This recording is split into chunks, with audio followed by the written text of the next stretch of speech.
সংখ্যাতত্ত্ব অনুযায়ী জন্মবার এবং জন্মবারকে যে সংখ্যা নিয়ন্ত্রণ করছে সেই সংখ্যার পরিচালনাকারী গ্রহ আমরা জানব। তোমার যদি রবিবারে জন্ম হয় তাহলে তুমি এক সংখ্যা দ্বারা নিয়ন্ত্রিত রবিবার অনুযায়ী, এটা কিন্তু জন্মবার অনুযায়ী সংখ্যার বিন্যাস। তুমি তখন রবি গ্রহ দ্বারা পরিচালিত, এক সংখ্যা দ্বারা পরিচালিত যদি তোমার রবিবারে জন্ম হচ্ছে, এবং সেই সঙ্গে তুমি 4 সংখ্যা দ্বারাও পরিচালিত। রবি এবং রাহু এই দুটো গ্রহ তোমাকে পরিচালনা করছে জন্মবার অনুযায়ী। এবার যদি তোমার ব্যক্তিগত জন্মছকে রবি দুর্বল থাকে তখন তুমি রেজাল্ট কম পাবে বা নেগেটিভ পাবে, সেটা কিন্তু আলাদা ব্যাপার। জন্মবার অনুযায়ী এটা। সোমবার যদি তোমার জন্মবার হয় তাহলে তোমাকে নিয়ন্ত্রণ করছে চন্দ্র এবং কেতু, অর্থাৎ 2 এবং 7 সংখ্যা কেতু গ্রহকে নির্দেশ করে, 2 সংখ্যা চন্দ্র গ্রহকে নির্দেশ করে।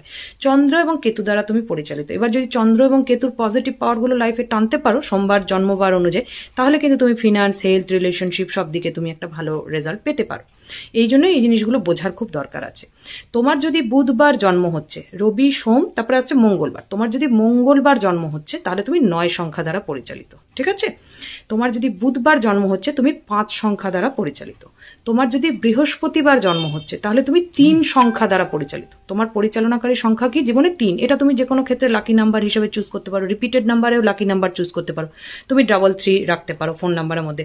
যদি তোমার বৃহস্পতিবার জন্ম হচ্ছে, যখন যদি তোমার মঙ্গলবার জন্ম হচ্ছে তাহলে তুমি সেখানে কিন্তু 9 নাম্বারটা রাখতে পারো, ঠিক আছে। 9 নাম্বারটা রাখতে পারো, 99 হিসেবে রাখতে পারো, মানে 9 সংখ্যার ব্যবহার তুমি করতে পারো। তাহলে আমরা রবি বললাম, সোম বললাম, মঙ্গল বললাম, বুধ বললাম, বৃহস্পতি বললাম। এবার যদি তোমার শুক্রবার জন্ম হচ্ছে তাহলে তুমি 6 সংখ্যা দ্বারা পরিচালিত। 6 সংখ্যা তুমি লাকি নাম্বার হিসেবে রাখতে পারো। গাড়ির নাম্বার চুজ করছো, নিজের কোনো লাকি নাম্বার চুজ করছো, লাকি ডে হিসেবে চুজ করছো, তখন 6টাকে, যেখানে তোমার নাম্বারের প্রায়োরিটি রয়েছে তখন তুমি 6টাকে তুমি বাঁচতে পারো। শনিবার যদি তোমার জন্ম হয় তাহলে তোমার জীবনের যে সংখ্যার বিন্যাস যেটার দ্বারা তুমি পরিচালিত শনিবার হিসাবে, সেটা তুমি 8 সংখ্যা দ্বারা পরিচালিত। 8 তখন তুমি বেছে নিতে পারো জীবনে, ঠিক আছে।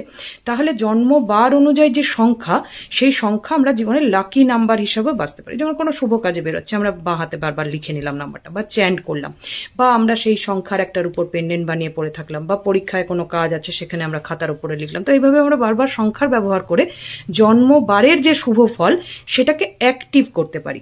আমরা হিসাবে কুষ্টিতে জেনে থাকি যে আমাদের রবিবার জন্ম, সোমবার জন্ম, কিন্তু সেটাকে কাজে কিভাবে লাগাবো সেটা বুঝতে পারি না আমরা।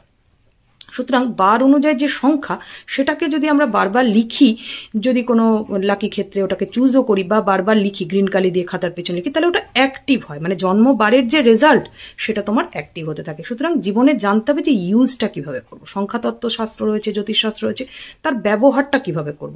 প্র্যাকটিক্যাল